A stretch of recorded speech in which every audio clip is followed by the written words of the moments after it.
Our next speaker will be Mark Nosacka. Mark Nosacka is Chief Executive Officer of Good Samaritan Medical Center in West Palm Beach, an accomplished healthcare executive with approximately 3 decades of healthcare experience. Prior to joining Good Samaritan, Mr. Nosacka served as President and Chief Executive Officer of Community Health Partners, a multi-hospital healthcare delivery system in Lorain, Ohio. He holds a Juris Doctorate degree from Tulane Law School and a bachelor's degree in liberal studies from Loyola University of South and an RN diploma from Charity Hospital School of Nursing. So he's both a lawyer and a nurse. Most importantly, I think it should be pointed out, he has 7 children, but still runs this hospital. And he's currently chair-elect of the Chamber of Commerce of the Palm Beaches. Mark? That's great. Good morning, everyone. Good morning. And thank you to both Mike Stein and Dr. Dennis for having me allowing me to be part of this panel. What I'm going to try to do in 5 minutes is tell you how the Affordable Care Act is going to affect hospitals. Lots of luck, right? There's a lot to it, and what I'll try to do is just summarize it in this way. What are the goals of the Affordable Care Act as we see it? Impact on hospitals, how will it affect our bottom line, how should we prepare, how will it affect hospitals and physicians, and what of these 217 panels? So if you get lost in the details, that's what I'm trying to get done here, okay? So first of all, what are the goals as we see it?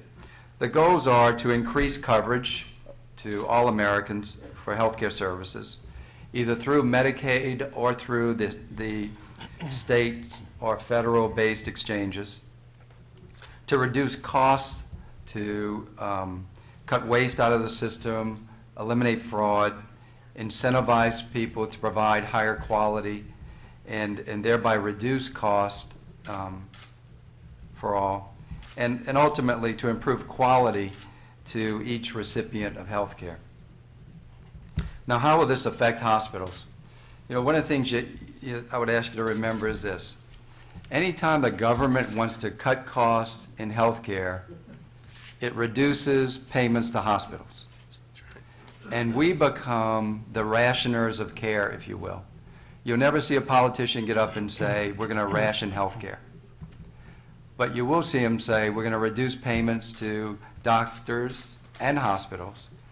And then we have to collectively work to figure out how we're going to provide high-quality care without spending money. And so we become, in effect, the rationers of care for all of America.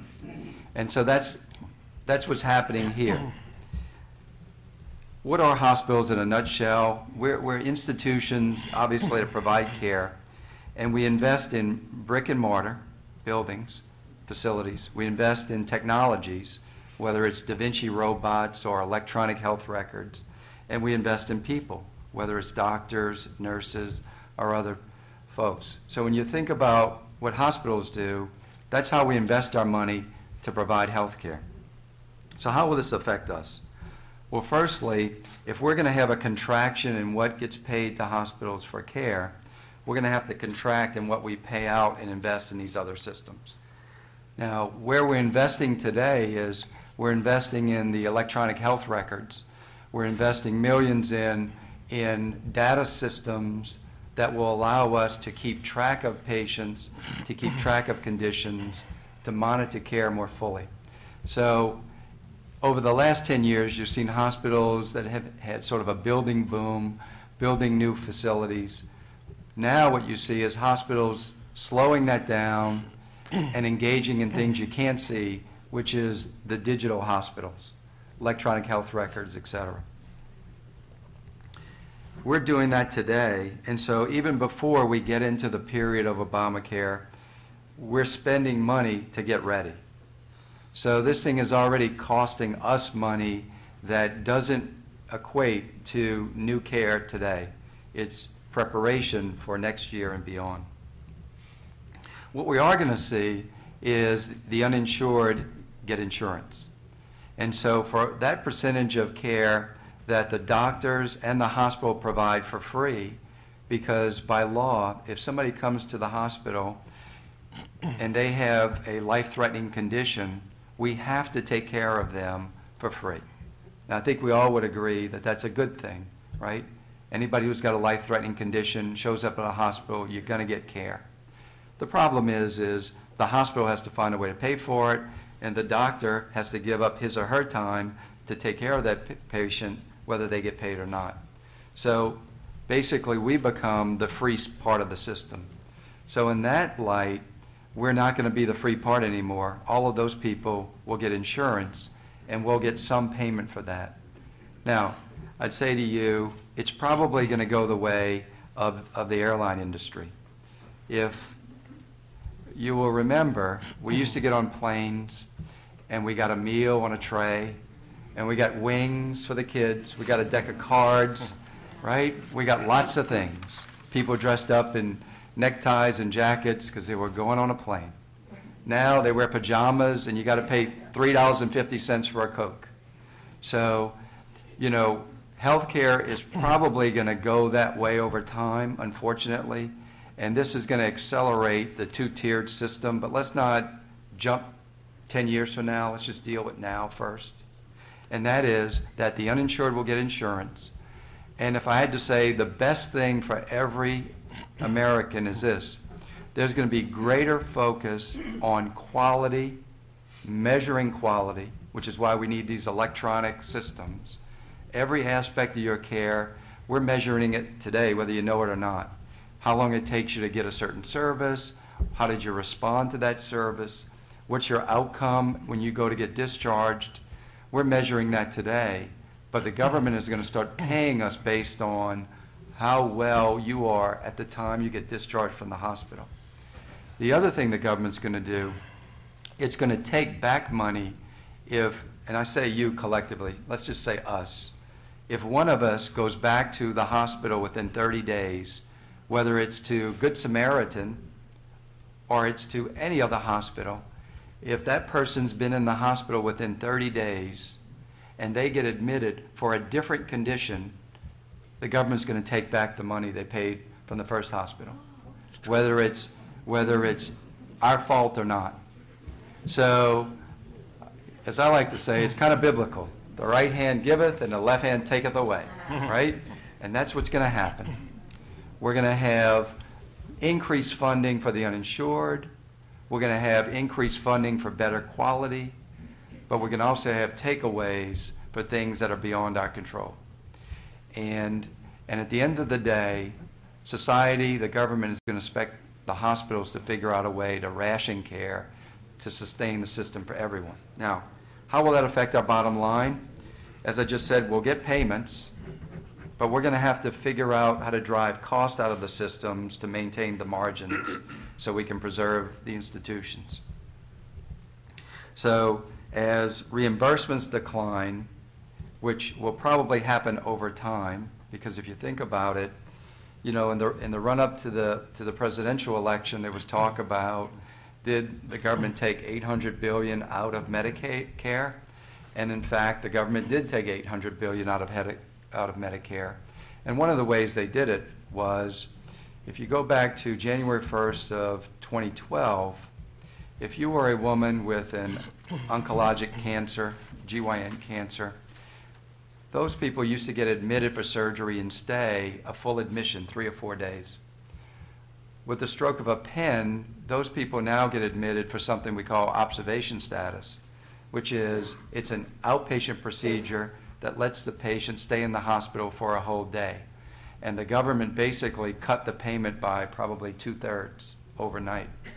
And so those kinds of things are what are going to happen as we look to pay for people without insurance, but still control the total cost of the spend. The government will cut our reimbursements in other areas, and we'll have to look for ways to drive cost out of the system.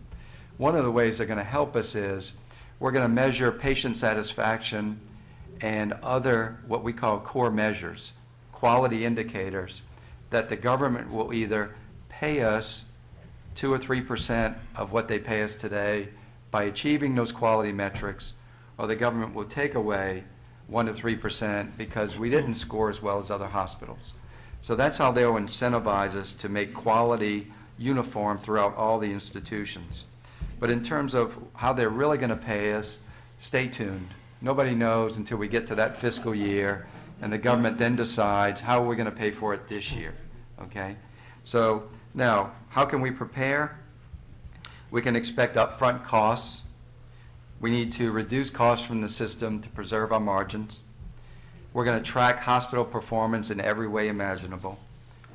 We're going to network beyond the four walls, such as if you take an institution like, say, Morris Life out on the west side of town that has a full spectrum of post-hospital care for seniors, and there's other fine senior facilities in this community, some right here on Palm Beach Island, like the Carlisle and others that we network with. We're gonna work with them to devise ways to ensure that the post-hospital care matches the doctor's orders. So that way, you don't have people not taking their medicines and they have to get readmitted in 20 days. So there'll be more networking like that. We'll focus more on keeping patients satisfied, and then we'll partner with other providers or insurance companies to try to absorb some of this risk that's going to happen. How will it affect hospitals and physicians? Every 10 years, the government's role in healthcare either drives doctors and hospitals together or drives us apart. And so for the past 10 years ago, you had less employment of physicians. 10 years before that, you had more. We're entering that phase where you're going to see more employment of physicians, where doctors are looking for safety nets from all of the changes they're going to experience. And we need to have partners in the delivery model. So we're going to employ more doctors to make sure that we have doctors on our team as we try to make all of these changes into how we deliver care. They're experimenting today with bundled payments where they take and they pay us one fee, and now we, the hospitals, have to sit down with the doctors and negotiate with them how much they'll get paid, negotiate with the device manufacturer how they'll get paid, and we basically become the rationer of what do we do with this limited amount of dollars. And oh, by the way, when they bundle the payment, they're not paying us more, they're paying us less. So, and then the other entity that's coming into the market are what we call ACOs, Accountable Care Organizations. And that is, if you look at an entity like Humana, that would be the best example I can think of. Humana has lots of seniors in a network, and they manage every aspect of care to ultimately drive quality and drive the bottom line. ACOs are networks of physicians that will either have a hospital partner or a contract with a hospital. The government will assign patients to the ACO, and the government will pay them based on achieving quality metrics. And if the physicians in there are able to achieve these quality metrics, there'll be bonuses, and if they don't, there'll be penalties. So it's another way to bundle payments in a network to try to drive the total cost down. So we're going to see that happen as hospitals and doctors form a new relationship in the future. What about these 217 panels? Who knows? It's too early to tell. There's lots of things to be worried about, and there's lots of things to be hopeful for. But the fact is, in passing the bill, they said create the law, they said create the panels, but they didn't really define the panels, and the panels weren't created just because the law was created. So what we're going to see is as the government creates these panels will do what all committees do. They do something, and that something affects you and me. And so as it happens, we're going to get greater regulations put upon us. We're going to take more nurses from the bedside and have them reporting data to government agencies. We're going to have to invent pathways for care so that way people get a uniform standard of care. Now, the good side of it is we're already doing that.